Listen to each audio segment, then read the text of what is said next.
Hello, ചാനലിലേക്ക് എല്ലാവർക്കും സ്വാഗതം. ഇന്ന് ഉണ്ടാക്കുന്നതൊരു എളുപ്പത്തിലൊരു മോരുകറിയാണ് ഉണ്ടാക്കുന്നത്. അതിനുവേണ്ടി ഒരു പാത്രം വെച്ചിട്ടുണ്ട്. അതിലേക്ക് ഒരു നുള്ള് ഉലുവ ഇട്ട് കൊടുക്കാം. 2 ടീസ്പൂൺ വെളിച്ചെണ്ണയാണ് ഒഴിച്ചിരിക്കുന്നത്. കൂടെ തന്നെ ഒരു അര ടീസ്പൂൺ ജീരകം, അര ടീസ്പൂൺ കടുകെല്ലാം ഒന്ന് പൊട്ടി വരണം. കടുകും ജീരകവും ഉലുവയും എല്ലാം പൊട്ടി വന്നിട്ടുണ്ട്. അതിലേക്കൊരു പകുതി സവാള, ഒരു മീഡിയം സൈസ് സവാള പകുതി ചെറുതായി കഷ്ണങ്ങളാക്കി ഇട്ട് കൊടുക്കാം.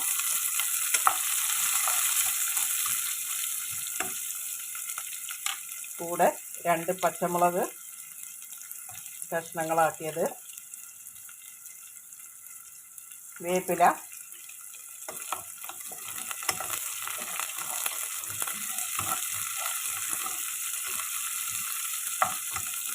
വളരെ ഈസി ആയിട്ട് ഉണ്ടാക്കാൻ പറ്റുന്ന ഐറ്റമാണ്.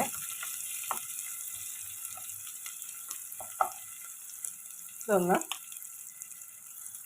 ചുവന്ന് വരണം. ഉള്ളി ആവശ്യത്തിന് വഴന്നിട്ടുണ്ട്. ചെറിയ ഉള്ളി ഉണ്ടെങ്കിൽ അത് ഉപയോഗിക്കാം, കുറച്ചുകൂടി ടേസ്റ്റ് ലഭിക്കും. ഇതിലേക്ക് ഒരു 2 മീഡിയം സൈസ് തക്കാളി ചെറുതായിട്ട് അരിഞ്ഞത് ചേർത്ത് കൊടുക്കാം.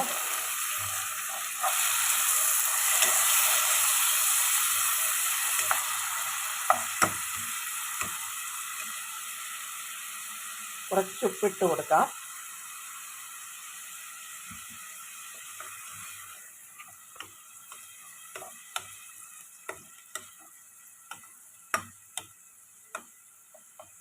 തക്കാളിയും കൂടി നന്നായിട്ടൊന്ന് വഴന്ന് വരണം. തക്കാളി നന്നായി വഴന്ന് വന്നിട്ടുണ്ട്. ഒരുപാട് അങ്ങുടഞ്ഞ് പോകേണ്ട ആവശ്യമില്ല. ചെറിയ ചെറിയ കഷ്ണങ്ങളായി കിടക്കുന്നത് നല്ലതാണ്. ഇതിലേക്ക് 1/4 ടീസ്പൂൺ മഞ്ഞൾപ്പൊടി, അര ടീസ്പൂൺ മുളക് പൊടി, കാശ്മീരി ചില്ലിയാണ് ഉപയോഗിച്ചിരിക്കുന്നത്. ഒന്ന് മിക്സ് ചെയ്ത് കൊടുക്കാം.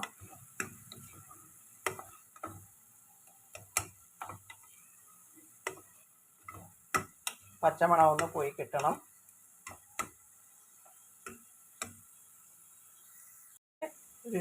ഇത്തിരി വെള്ളം ഒഴിച്ചൊന്ന് ലൂസാക്കി കൊടുക്കാം.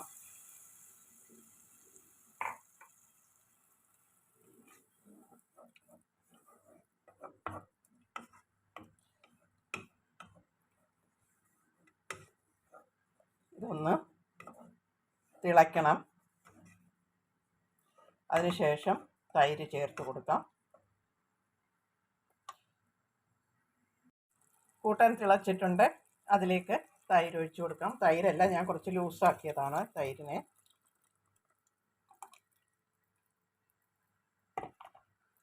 ഇതൊന്ന് നന്നായി മിക്സ് ചെയ്ത് കൊടുക്കാം. വെള്ളം ആവശ്യമെങ്കിൽ ചേർക്കാം.